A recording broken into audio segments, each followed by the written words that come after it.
안녕하세요. 영상 공부방의 김성래입니다. 앞으로 영상에 관한 재미있고 유익한 이야기들을 해볼까 하는데요. 이야기에 앞서서 구독과 좋아요를 눌러주시면 복 받으실 겁니다. 책을 쓰고 있는 와중에 색에 관한 전시가 있다고 해서 가봤습니다.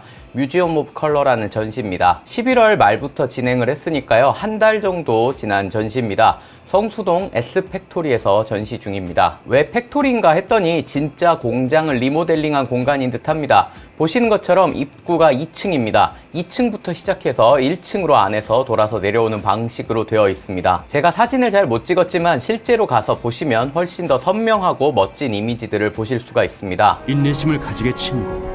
입구에서 파울 클레가 쓴 색은 우리의 생각과 우주가 만나는 장소라는 문구를 보실 수 있습니다. 파울 클레는 현대 추상회화의 중요한 작가입니다. 어마어마하게 다작을 한 작가이기도 한데요. 35살에 튀니지에 다녀온 뒤로 빛과 색채에 많은 관심을 두게 되었다고 합니다. 파울 클레의 그림들을 찾아보면 색을 아주 적극적으로 사용했다는 것들을 보실 수가 있습니다. 저는 발터 베냐민이 이야기했던 새로운 천사라는 작품 때문에 처음 파울 클레를 알게 되었습니다.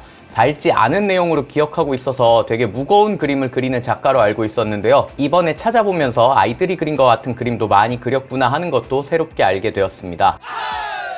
들어가 보시면 놀이공원에서 볼 수 있는 지도 같은 느낌으로 전체 공간을 소개하고 있습니다. 크게 9개의 공간으로 구성되어 있습니다. 도슨트를 진행하는 시간에 가서 재미있는 이야기도 많이 들을 수 있었는데요. 공간별로 이야기를 해보겠습니다. 처음 들어가는 공간은 블랙 광장, 여왕의 초대라는 공간입니다. 곡선 형태로 휘어있는 방입니다. 블랙으로 구성된 공간 가운데에는 식탁과 의자들이 공간의 공명과 평행으로 늘어서 있습니다. 여기서는 크리스티나 마키바의 사진들을 볼 수 있습니다. 여왕의 초대라는 말에 걸맞게 화려한 드레스와 그에 어울리는 공간을 같이 담은 사진들이 늘어서 있습니다. 이 드레스들은 작가가 직접 제작한다고 합니다. 그 공간에 가장 어울릴 법한 드레스들을 고민해서 멋진 이미지들을 만들어내는 작가입니다. 작가의 인스타그램에서 이 전시 공간에 있는 사진들을 볼 수 있습니다. 작가의 사진들도 볼 수 있지만 일부 작업을 어떻게 진행했는지에 관한 영상을 볼 수 있기도 합니다. 들어가자마자 볼 수 있는 사진은 로맨틱 루프라는 이름을 가지고 있습니다. 에펠탑이 보이는 호텔의 지붕에서 찍은 사진입니다. 핑크색이 도드라지는 벚꽃을 배경으로 인물을 배치하고 드레스의 아래쪽으로도 핑크색을 두어서 마치 핑크 속에 인물이 둘러싸여 있는 듯한 느낌을 줍니다. 로맨틱이라는 수식어가 잘 어울리는 구성이 아닌가 싶습니다. 건물로 막힌 부분과 반대로 시선을 주어서 편안한 느낌을 주기도 합니다. 시선이 이렇게 반대였다면 답답한 느낌이 들었을지도 모르겠습니다. 이렇게 이미지의 좌우는 반대되는 구성을 사용했다면 상하로는 비슷한 요소를 가지지만 살짝 비튼 듯한 구성을 사용하기도 했습니다. 주름이라는 형태를 이미지의 위와 아래에서 각각 변형해서 보여주는 방식이 인상적인데요. 하늘에 주름이 넓게 펼쳐진 느낌이라면 드레스에서는 주름들이 뭉쳐있는 것들을 볼 수 있습니다. 하늘이 파란 배경에 흰 구름이 들어있는 것이라면 드레스는 흰 배경에 살짝 파란색이 묻어있는 것 역시 형태와 같이 대비를 이루고 있습니다. 처음 보게 되는 작품이지만 개인적으로는 가장 마음에 들지 않았나 싶습니다. 겨울 왕국을 떠올리게 하는 이 사진의 이름은 슬리핑 뷰티인 아이스 케이브입니다. 잠자는 숲속의 공주에서 공주가 덩굴로 둘러싸인 성에 잠들었던 것처럼 얼음으로 둘러싸여 있는 공주를 떠올리지 않았을까 싶습니다. 이 사진은 크리스티나 마키바의 사진 중에 유독 그림 같은 느낌이 나는데요. 모델과 그 주변은 디테일이 강하지 않고 이미지의 프레임 역할을 하는 고드름의 디테일이 더 다양합니다. 카메라를 높게 해서 촬영을 하다 보니까 고드름들이 더 가까이에 있고 모델은 멀리 있습니다. 이 상태에서 모델의 포커스를 맞추다 보니까 가까이에 있는 디테일이 많은 부분들은 포커스 아웃이 되고 멀리 있는 디테일이 약한 부분에 포커스가 맞아 있죠.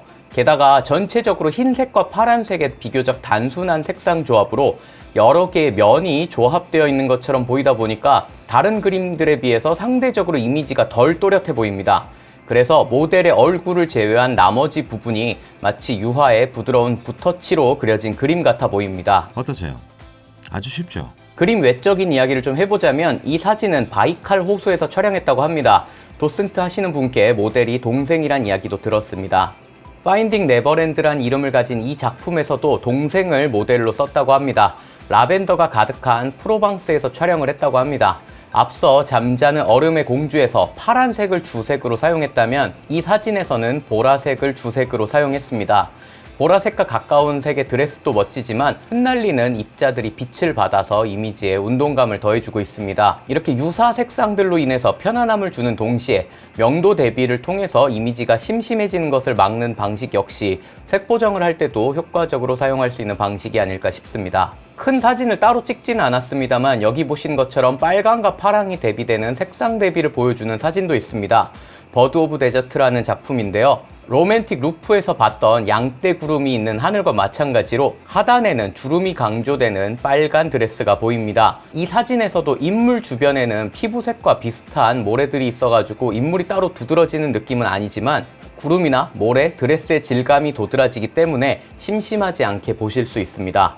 질감이 도드라지지만 구름, 모래, 드레스의 재질 모두 거칠지 않고 부드럽게 느껴지는 독특한 이미지가 아닐까 싶습니다. 이 작가는 배경으로도 멋진 사진을 찍습니다. 이럴 때는 색감보다는 장식적인 형태를 많이 강조한 것 같은데요. 러브 메시지 프롬 도브를 보시면 이런 부분들을 잘 보실 수가 있습니다. 베니스에서 촬영을 했다고 합니다. 독특한 저 형태는 산마르코 광장에 있는 두칼레 궁전으로 보입니다. 고딕 양식의 건물이지만 교역이 활발했던 도시인 만큼 동양적인 양식과 장식이 어우러져서 베니스에서 가장 뛰어난 고딕의 조형미를 가지고 있다고 합니다. 이런 형태적인 아름다움을 보여주기 위해서인지 드레스도 흑백의 선으로 이루어진 것들을 보실 수가 있습니다. 하트 모양으로 펼쳐진 드레스와 날아가는 비둘기들이 엄격한 조형미 때문에 딱딱해 보일 수 있는 공간에 운동감을 주면서 좀 더 활기차 보이게 됩니다. 여기 나온 모델은 전문 모델이 아니라 여행하던 사람이었다고 합니다. 아마 그 사람에게는 잊지 못할 추억이 아닐까 싶습니다. 그 외에도 미드서머즈 드림이라는 이 작품은 건물에 있는 타일과 드레스의 색과 패턴들을 비슷하게 만들어서 통일감을 준 멋진 작품입니다. 이 파란 타일들이 궁금해서 찾아봤는데요. 포르투라는 포르투갈에 있는 도시에서 많이 볼 수 있는 아줄레주라고 합니다. 아줄레주는 푸른색 주석 유약으로 그림을 그려 구운 도자기 타일이라고 보면 될 것 같습니다. 포르투갈이 무어인들에게 점령당했던 시기에 자연스럽게 넘어온 방식이라고 합니다. 원래 기하학적인 패턴만 쓰던 이슬람과 달리 가톨릭 국가로 넘어오면서 종교를 포함해서 자유로운 그림들을 그리게 되었다고 하는데요. 마치 거기서 넘어왔다는 것처럼 드레스는 기하학적으로 반복되는 패턴들을 하고 있습니다. 색상을 잘 맞춰서 통일감을 주었기 때문에 이미지에 수많은 디테일이 있음에도 상대적으로 혼란스러운 느낌이 덜한 것들을 보실 수가 있습니다. 이런 디테일들을 압도적으로 보여주는 사진이 르 그랜드 오페라입니다. 프랑스의 가르니에 궁에서 촬영된 이 사진은 좌우 대칭적인 구도를 하고 있습니다. 다소 심심해 보이는 구도지만 모델 뒤로 보이는 압도적인 볼거리들 때문에 전체적으로 심심하다기보단 엄청나게 화려해 보이는 이미지입니다. 엄청나게 많은 볼거리들 때문에 드레스는 다른 사진에 비해 수수한 편입니다. 여기서 드레스마저 화려했다면 이미지가 너무 혼란스러워 보였을 겁니다. 드레스가 화려하지 않음에도 소실점에 해당하는 곳에 인물이 있어서 시선은 자연스럽게 인물로 수렴하게 됩니다. 한 가지 다른 점이라면 실내를 향하는 곳은 어둡게, 창밖을 향하는 곳은 밝게 표현이 된 건데요. 자연스럽게 창 쪽을 바라보면서 인물에 있어서 좌우의 빛이 다르게 묻어나도록 표현한 것도 재밌습니다. 그 외에 다른 공간은 사실상 대칭이라고 봐야 합니다. 앞서 본 슬리핑 뷰티인 아이스 케이브와 달리 이 사진은 수많은 회화들을 보여줌에도 전혀 회화 같지 않고 사진이 가진 재현이라는 특징을 최대한으로 살린 느낌이 드는 사진입니다. 흠이 없음. 전체적으로 따뜻한 느낌이 드는 것도 그렇고 슬리핑 뷰티인 아이스 케이브 옆에 두었으면 훨씬 대비가 살지 않았을까 하는 생각도 듭니다. 작가의 소개에서도 언급하지만 이 작가의 작품에 동화 같다는 표현을 많이 사용하곤 합니다. 플로잉 매직 스노우플레이크라는 작품은 여기에 전시된 사진 중에서 개인적으로 가장 동화 같은 느낌을 받은 작품입니다. 드레스에 전구를 달아서 빛들을 표현한 것도 그렇지만 드레스와 바닥의 경계가 모호한 점에서도 그런 생각이 많이 듭니다. 이 작가의 인스타그램에는 드레스와 전구의 조합을 사용한 다른 작품들도 보실 수가 있습니다. 블랙 광장이란 공간에 마지막으로 이 사진을 놓은 것 역시 이런 감정을 가지고 이 자리를 떠나길 바란다는 의도가 있지 않은가 싶습니다. 아는 게 아닙니다. 그냥 느낄 뿐이죠. 왜 이 공간에 블랙이라는 컨셉을 잡았을까 하는 생각을 해봤습니다. 모든 빛을 흡수했거나 아니면 빛이 없는 상태를 블랙이라고 합니다. 아주 현실적인 공간이라는 느낌도 받을 수 있습니다. 배경으로의 블랙은 다른 사물들을 강조해주기 좋은데요. 동화 같은 느낌을 내는 사진들을 보여주기에 적합한 공간이 아닌가 하는 생각이 듭니다. 처음 들어가는 공간이기도 하지만 제가 도록을 가지고 있어서 돌아와서도 도록을 보면서 이런저런 생각들을 해볼 수 있다 보니까 이분의 내용이 좀 길어졌습니다. 그 뒤로는 상대적으로 좀 더 빠르게 감상들을 이야기하면서 넘어가 보겠습니다. 블랙 광장에 이어서 오로라 숲, 영롱한 빛의 세상이라는 공간으로 들어가게 됩니다. 윤세롬 작가님이 만든 공간입니다. 이름만 보고 여자 작가인 줄 알았는데 남자 작가님이셨습니다. 대단히 흥미로움. 결과 충격적. 원래는 나무로 작업하다가 아크릴이라는 재료를 만나고 염료에 담그는 시간 등에 따라서 색의 농도가 다르게 표현되는 작업에 흥미를 느끼게 되셨다고 합니다. 아크릴을 물들여서 작업하는 굉장히 독특한 설치 미술을 보실 수가 있습니다. 서울의 노을진 하늘을 닮은 오로라를 만들었다고 합니다. 빛과 색채의 장막과 같은 느낌입니다. 소개하는 글에서 빛의 체연이라는 표현을 사용하는데요. 말 그대로 빛의 각도나 뒤에 비치는 것에 따라서 조금씩 달라지는 빛을 느껴보실 수가 있습니다. 투명한 사물의 화학적인 작업을 시간과 같이 한다는 점에서 필름 작업과 비슷한 점이 있지 않은가 하는 생각이 들었습니다. 실제로 보는 빛과 어떤 재료에 투영되어 보이는 빛은 차이가 있는데요. 이런 부분들을 잘 느껴볼 수 있는 공간입니다. 자세히 보시면 색과 색이 변하는 그라데이션을 보실 수 있는데요. 멀리서 보면 가늠이 되는데 가까이에서 보면 경계면을 알아보기가 더 어렵습니다. 비치는 그림자의 색도 조금씩 다르고 해서 보는 재미가 있습니다. 천장이 열려 있어서 하루 동안 해가 변하는 것에 따라서 다르게 볼 수 있었다면 더 재밌을 것 같은 공간입니다. 그 뒤에는 어두운 곳에 매달려 있는 아크릴을 볼 수 있습니다. 사진에는 잘 담기지가 않았었는데요. 앞서 봤던 아크릴보다 더 두꺼운 기둥과 같은 형태로 가까이 매달려서 전시가 되어 있습니다. 어두운 곳에서 조금씩 빛이 들어와서 반짝이는 모습도 아주 멋집니다. 어두운 공간을 지나고 나면 밝은 공간으로 들어가게 됩니다. 컬러 유니버스, 팬톤의 컬러 설명서라는 공간입니다. 팬톤은 세계 표준을 체계화한 회사인데요. 쉽게 이야기하자면 세계 고유한 이름들을 지어줬다고 볼 수 있습니다. 가장 먼저 팬톤의 역사이자 컬러의 역사를 같이 보실 수가 있습니다. 한쪽 벽면에는 올해의 컬러를 전시하고 있습니다.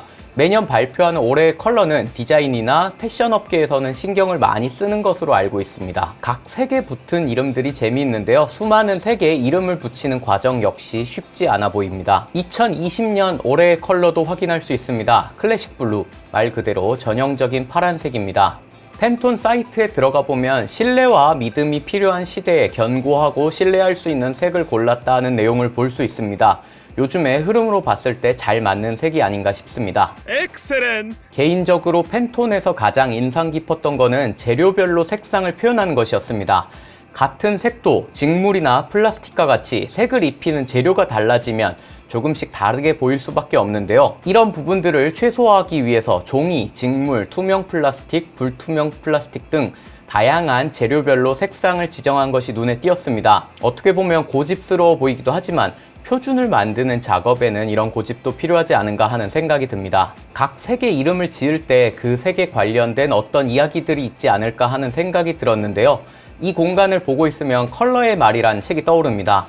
각 색에 따라서 이야기들을 전해주는 재미있는 책인데요. 한번 읽어보고 이 공간에 가시거나 이 공간을 보고 마음에 드는 색을 기억했다가 비슷한 색을 찾아서 읽어보시면 한층 더 재미있는 전시가 되지 않을까 싶습니다. 여기까지가 2층에서 볼 수 있는 전시입니다. 1층으로 전시가 이어진다는 표시와 함께 내려가서 이어서 구경할 수 있습니다. 2층에서는 블랙, 빛, 색채 언어와 같이 특정 색이라기보다는 포괄적으로 생각해 볼 수 있는 주제들을 전시한 것 같습니다. 1층에서는 좀 더 본격적으로 특정 색에 관련해서 깊이 볼 수 있는 주제들을 보실 수가 있습니다. 그럼 오늘은 여기까지 해보기로 하고요. 저는 다음 영상에서 다시 찾아뵙겠습니다.